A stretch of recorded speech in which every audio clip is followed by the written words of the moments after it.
Hundreds of people joined a host of celebrities in Westminster yesterday for what they deemed as an emergency briefing on climate change. Chris Packham hosted the event, which was supported by actors, comedians and musicians, including Jennifer Saunders, Jarvis Cocker and so on. And this is what some of those celebs had to say. We are in an emergency and we're not addressing it forthrightly enough, broadly enough and rapidly enough. To me it is similar to the, I wasn't alive at the beginning of the Second World War, but the kind of dangers that we faced at that time and the way we rose together to face those dangers. This is a similar situation. It's frightening. Nature's our life support system. Net zero gives us clean air, free energy. There's so much good about it. So I think the narrative needs to change. And think of your children, think about the future, think about how you can be part of the solution. OK, well, the message was that political cowardice and disinformation was accelerating the dangers of fossil fuels. Actress Olivia Williams was described as giving a wartime rally cry. The United Kingdom must urgently prepare for a cascade of serious societal impacts. The rapidly escalating climate and nature crises are set to make the UK increasingly unrecognisable and dangerous, with extreme weather events, the risk of food shortages, price shocks, economic instability, and rising geopolitical threat. We are not safe. This is an emergency. Now is the time for courage.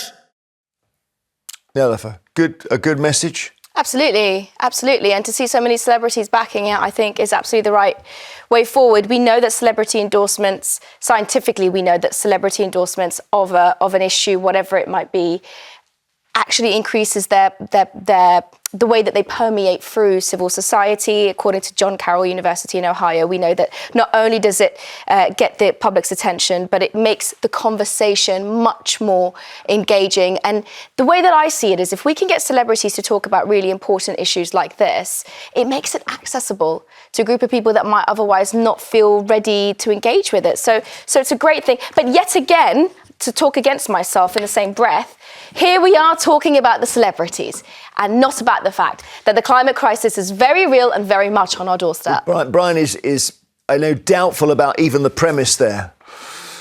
Oh, Lord, save us from celebrities, please. One of the worst things about British culture, Western culture in the last 25 years is the rise of celebrities. Years ago, we used to listen to our members of parliament, to our civic leaders, to society leaders. Now we're listening to minor actors and minor media personalities and influencers and people. You know, if you want to change the world, stand for election, is my view. Stand for election. There was a sign that someone sprayed onto a kind of telephone box that I saw. It said, "Stop making stupid people famous." Yeah, well... You agree with that? Absolutely. But this isn't... These aren't... I mean, Mark Rylance, he's an excellent actor. He's a first-class actor. But what on earth is it comparing it to the Second World War? But the thing is about... I mean, I think he's an amazing actor. But when he speaks... He's an amazing actor. But you listen. He's not an amazing politician. People listen because they feel they know him. I don't think that, with respect, Brian, I don't think that politicians have the credibility you seem, or the esteem that you seem to place upon their doorstep. No, I think you're probably right. I don't think that I would trust a group of politicians that time and time again, since the Paris Accords of 2012, have let us down in making the necessary and decisive decisions. Was that Zelensky's there? So you had politicians there, but they're not in our roundup. But the Green Party is designed to combat exactly this. And this is one of the reasons, as an environmental journalist who studies this quite deeply, I would support the Green Party. Is it? There's obviously been a move against the green message since Trump in a big way. So partly because Trump says we are going to drill, baby, drill. OK, so once America says that, we can't change that.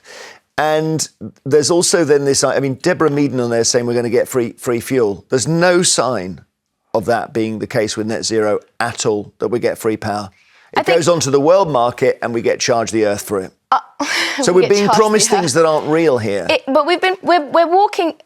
Deborah Meaden's comments to one side. The most important point of this is we are walking with our eyes wide open into a catastrophic scenario. And I've always said this, and I will repeat myself again because it bears repeating. The UK is? Because it looks, from our point of view, we're going to be the most desirable country in the world to live in. The planet will survive the climate catastrophe. Humanity may not.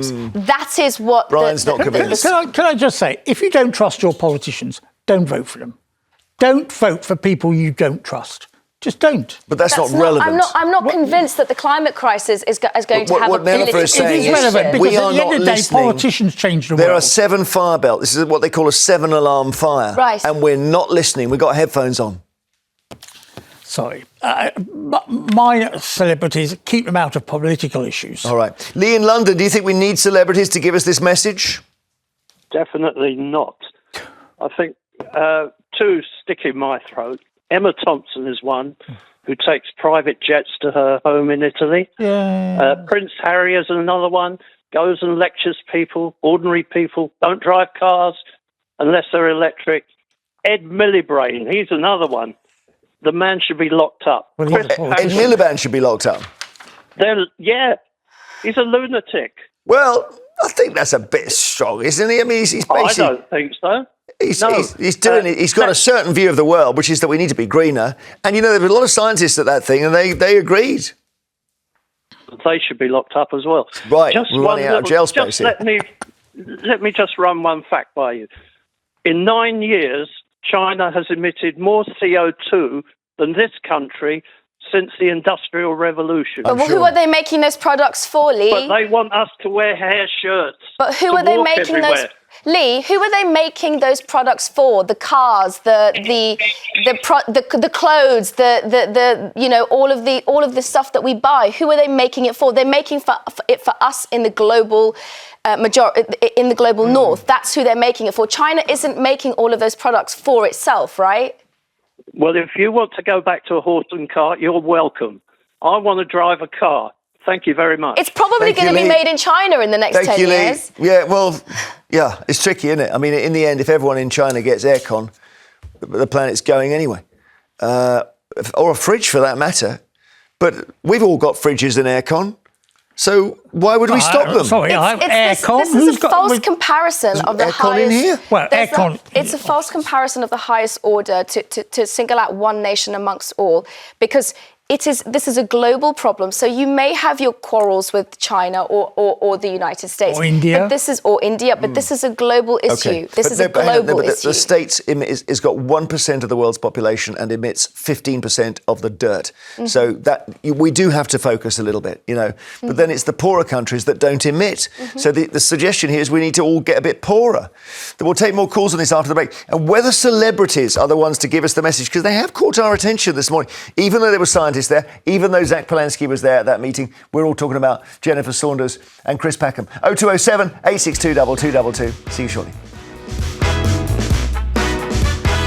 Before the break, we asked the town of Rugby is home to which invention? Potato peeler, spork or hologram?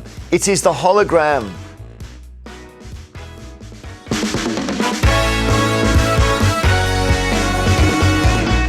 So, yeah, he's a guy who came over, Dennis Gaber, from Nazi Germany. So we were lucky to have him. There we go. And he invented holograms. I think the penny farthing was invented in rugby, or some. Wow. Maybe the step on the back of it. A holographic penny farthing. Isn't that interesting? Nelufar and Brian are with us this morning. Later we're asking if we should stop naming storms after women. We're obviously respectful of the science on climate change. The politics has changed since Trump, of course. And we're asking whether celebrities need to butt out because they're just annoying, fundamentally. And that's what Brian says. And the other thing, Nelufar, is if the world gets hotter and wetter and everything else, it's possible the UK is in a fantastic position, I hate to say. Oh, no, we're absolutely in the worst place possible. We're not in So Spain. two things are going to happen. We're going to get very humid and we're going to get very wet. At the same time, because the oceans are going to not only heat up, but the waters are going to become volatile. Cold and warm waters that never mixed before will mean that coastal erosion will increase at a dramatic point. So tiny little island in the middle of these immense currents. Not a good idea. So it's better to be Liechtenstein or something, landlocked. There's no place that's going to get off scot-free. I just say, really, global warming? It's been bitterly cold the last 2 weeks. We've had one of the driest like that summers. guy who walked into the Senate with a snowball and goes, global warming? Yes, What well, global-" indeed. Well, that's what Trump says, in fairness. It's been so cold, how can it be warming? Well, that's part of it. I know, listen, I understand. Julie in Dover, hi. Hi, good morning to you all. Where are you on having celebrities put the message out? Well, I don't agree with them. For a start, I don't think we should keep calling these people celebrities anyway, just because they're good at a certain thing. But they're so hypocritical. They, famously, Emma Thompson took a private jet to a march up in London 2 years ago because of her timescale didn't fit in for her to travel by foot from America or however she was going to get over here. I don't know. Or just a regular flight, Yeah, but like they don't. If we was to put a camera on these people, just the nature of their work for a start, they probably are not very green. But they stand on their pulpit and preach all this and then go and do something totally different in their real world. It's a famous thing about Sting that he wants us to be greener, and he has got a private jet, or he did last time he was interviewed. But that said, there's only one Sting, and what Sting does himself doesn't matter. I don't mind what Sting does. How he leads his life is a matter for him. But I do worry if he and others lecture to me about how I should live my life. Yeah, well, he's not going to say be in a punk band and play the bass guitar, is he? That's not going to be. Well, he's not going to say it to me, is he? Yeah, Julie, thank you. John in Norfolk, do you want celebrities? It's a kind of loaded question. Are you happy with celebrities putting this message out because it's so important? Yes, I am. Could I just tell you this plan I was thinking about? The government pays all these wealthy landowners millions and millions of pounds to plant trees. I mean, the royal family are the biggest landowners in the country, aren't they? So they're getting the biggest cut of the money. So why don't the government set up accounts on every garden centre in the country, and then people on low earnings grow the trees, take them to the garden centre, and they pay them instead of paying these wealthy landowners? Because what the landowners do is they set up nurseries, don't they, for all their friends and relatives. Yeah. It's like a Thingy loan, isn't it? A bridging loan.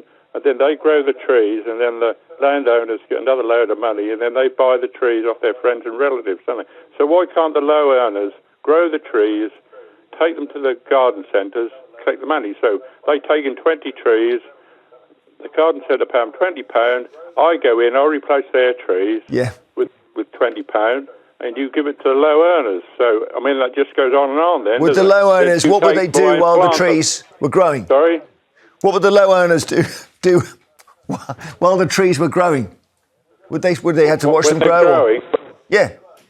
Well, I mean, you put them in, they grow about 9 inches in a year. You take them up and you take them to the garden centre and you get the money which the government put into the garden centre's account. Yep. I think, you've got something. You've got something here. I had a friend who had an allotment and he grew trees on his allotment, which he then sold to the council to plant in the streets. Very good. John, thank you. Every little helps. What do you think of that, Nelufar? Love it. Let's go. John, you should start this initiative tomorrow. Irene in Kent, hello. Hello.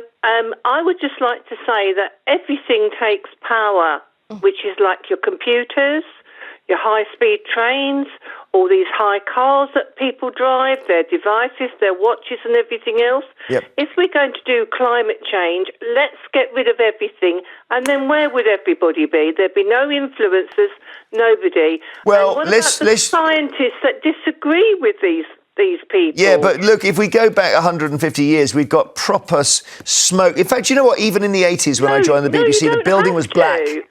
Yeah, but I grew up in the 50s and we had to walk to school. We didn't have central heating. We didn't have anything. But you're talking about climate change. We're one small country.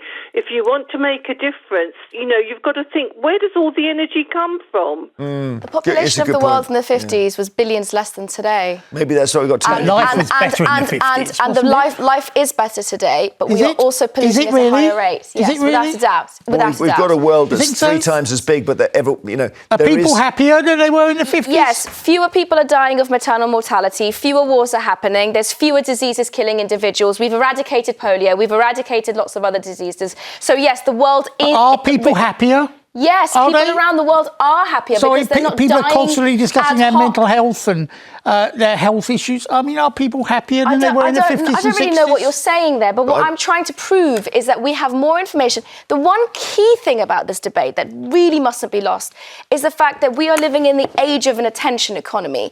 Every single second that someone looks at something about climate change or the climate crisis, the next videos of Kylie Jenner or the next videos of someone at a concert. Yeah. So we have to be as verbose, as loud, and make sure the message gets everywhere. Verbose doesn't work in this world, I'm afraid. Keith in Kent. Everyone's in Kent today. Hello, Keith in Kent. Hello there. Hello. Oh, did you call earlier about the trees? No, that was a... No. All of my main comment was when there's disasters in America like flooding or fires or anything, I think someone should put a big poster up saying "Drill, baby, drill" from Donald Trump. To remind people that the planet matters and drilling isn't a good thing. Yeah. Yeah. Basically. Yeah. But then some of the stuff they've dealt with, like what he thinks about their disasters in America. The Hollywood fires, the Palisades fires, as they're called in California, were, I think, started by some crazy person. It doesn't matter how it started. The point is that the Palisades in that part of California is bone dry, and it's getting more and more bone dry. We've seen the fires coming out of California for now about 5 years, and every year it's worse and worse, and it's encroaching into human habitation. It's not that... Listen, I'm not trying to tell everyone to have 3-minute showers and brush their teeth for 30 seconds. What I'm saying is that this is a global problem. And the more we talk about it, the more solutions we're going to come up with. Keith, thank you. Des in Inverness, would you use celebrities for this message? Yeah, good morning. Morning. Well, you can use who you want to preach the actual message. However, they're preaching in the wrong country. This country is 0.8% of the world's emissions. Let them go to China, USA, India, Brazil, and preach there. Well, they'll be arrested. Yeah, well, that's exactly. And see how far they get in China preaching. China in 2019 used more power from renewable sources than it did from burning fossil fuels. They did that. They have their green moments. So That's true. they have huge initiatives in China. Yeah. The main statistic you need to know is that the 20 nations on Earth that produce the most CO2, including China and the United States and Britain and European Union and India, they don't fit into the normal lines that we divvy up in the world. The world is changing, and there's going to be the winners and losers due to the climate crisis. Let's just one more call, just 10 seconds from Michael in Dover. Sorry, just very quickly, Michael.